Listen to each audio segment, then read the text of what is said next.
பிரியமானவர்களே, இயேசுவின் நாமத்தில் உங்களுக்கு என்னுடைய அன்பின் வாழ்த்துக்கள். விசேஷமாக இந்த ஆண்டில் எங்களோடு இந்த இன்றைய தேவ வார்த்தை என்ற செய்தி மூலமாய் ஆசீர்வதிக்கப்பட்டு எங்களோடு கூட பயணித்து கொண்டிருக்கிற உங்கள் யாவருக்கும் எங்கள் வாழ்த்துதலை நாங்கள் தெரிவித்துக் கொள்கிறோம். அது மாத்திரமல்ல, ஒரு விசேஷித்தமான காரியம் என்னவென்றால், வருகிற ஞாயிற்றுக்கிழமை உங்களுக்காக பிரத்யேகமாக ஒரு செய்தி உங்களுக்கு நான் கொடுக்க விரும்புகிறேன்.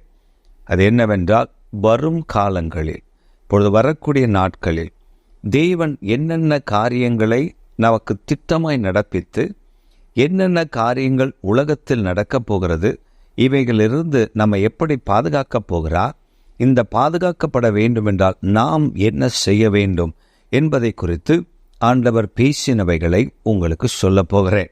அதனால் கவனமாய் கேளுங்கள்.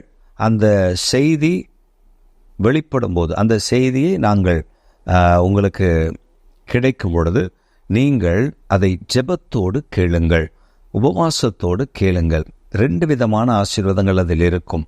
ஒன்று, தேவன் என்ன செய்ய போகிறார் என்பதையும், உங்கள் மூலமாய் தேவன் என்ன செய்ய போகிறார் என்பதையும் அறிந்து கொள்ளுவீர்கள். பொதுவாக தேவன் என்ன செய்ய போகிறார், உங்களை கொண்டு என்ன செய்ய போகிறார், இதைத்தான் ஆண்டவர் உங்களுக்கு சொல்லும்படி எனக்கு பணித்திருக்கிறார். நானும் அதற்கு ஆயத்தப்படுகிறேன். ஜெபத்தோடு காத்திருங்கள்.